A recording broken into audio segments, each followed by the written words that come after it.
having done that one job turned into this person being able to say, like, I'm going to put you on tour with Kendrik, Q, J-Rock, Absol, all these artists, because Musa saw that one 30-second video from Texas that I got flown down, not paid to go there. I just went and tried my hardest. Crazy. Talking about networking, I think in some of the interviews you mentioned that you were discovered at South by Southwest. Can you elaborate a bit more on that particular episode? What was it? What project was it? And how you got discovered? Yeah. So I had met through a friend, a dude in LA named Craig, right? And so Craig had a cool house in LA, and it was basically like a creative incubator. Like he would try to get other creatives to come together. People would stay at the house. They'd live there. Some didn't live there. There's always people there. We always had music being made there, and cool projects were just coming from it. And so I had met him once and was in Iowa, and he knew what I was doing. And he was going to South by Southwest and renting a house and trying to bring creatives together there. And so he's like, yo, I want to fly you down here and have you just kind of shoot for some of the artists that I'm going to be with. And then just also network for yourself and try to connect dots and do whatever. And I was still doing music at the time. So he was trying to help me there. He's like, you never know who we're going to be around. Like maybe you could talk about your music and stuff. So I was like, all right, cool. So I flew down there. And we weren't really doing anything. There was not really anything to shoot. Like we kind of went to a couple of shows, but he didn't really have the open doors that we needed right away until we got a message from Musa. And so Musa is the son of Top. Top owns Top Dog Entertainment. Top Dog Entertainment is the label of Kendrik Lamar, says Schoolboy Q, etc. Yes. So Musa hits Craig and says, yo, you got your video guy there. I have a new artist I'm working with. Have him go film that person. So I went, and it's his name's Kembe. He was on my podcast, Kembe X. And he played a show. I've never met him before. I never heard his music. We get to this event. It's probably one of the bigger shows that happen at South by Southwest. Right. And right away they tell me I can't go on the stage with him. He only has 3 songs to perform.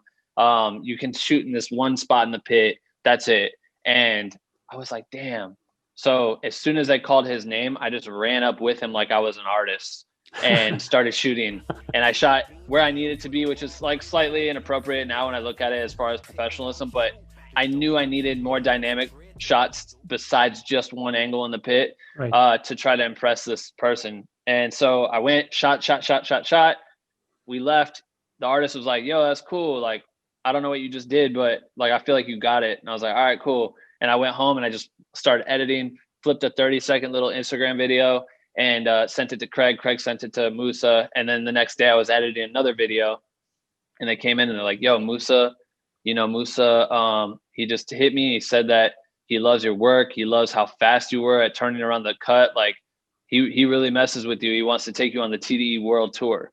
And I was like, what the fuck? And so having done that one job turned into this person being able to say, like, I'm going to put you on tour with Kendrik, Q, J-Rock, Absol, all these artists. Cause we had, they had like a tour coming up, but they ended up canceling that tour. Right. But it was my first opportunity. Like I shot for an artist I wasn't familiar with, because we knew that it was a connection, and just I tried my hardest, and he ended up seeing it, and later on became the person who put me on Schoolboy Q's tour, which was my first world tour that I did, which is a Grammy nominated artist and a super fucking huge rapper here. And that's when I came to Finland, was with Schoolboy Q, and I got to see the world with that dude. And it's all because Musa saw that one 30-second video from Texas that I got flown down, not paid to go there. I just went and tried my hardest. Crazy story. It's something you mentioned earlier, that it's like, even if you're given like a very small opportunity, treat it as the best thing that could have happened to you, right? Like just put 100% of your effort and make sure that you kill that opportunity. And though like you don't have like a short-term economical reward for that work or whatever, but just bringing your craft out there and putting your name out there and just doing your best is always gonna pay out eventually. Hands down. I tell people that every single day. Like, you never know what's going to come from something. Like, I didn't know any of that was going to happen. We just knew that it was a TDE affiliate. So I'm like, oh my God, like that's so cool to be just shooting this artist that no one knows yet.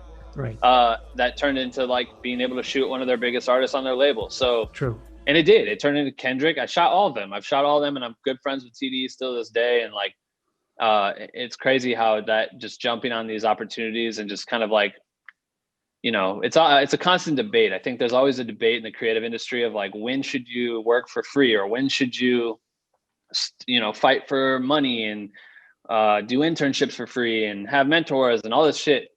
And everything is different. Everyone's story is different. But I think that from interviewing hundreds of creatives, like on my story, it's like the most common denominator is that people will do whatever it takes. They've done whatever it takes. The most successful people I've been able to talk to have done something that they didn't know was going to turn into, had no monetary value. It had no promise that there was going to be a light at the end of the tunnel. They just did it. They may have done 10 of those, 20 of those, 100 of those. You know what I mean? Like I don't know how many things I've done that I'm like, I'll never share or even remember that I did it. But I was just like, man, you never know what could come from this. And so you go and try it, and then maybe some shit comes and maybe some shit don't come. Exactly. But it's about being willing to like give your all and really, go for it.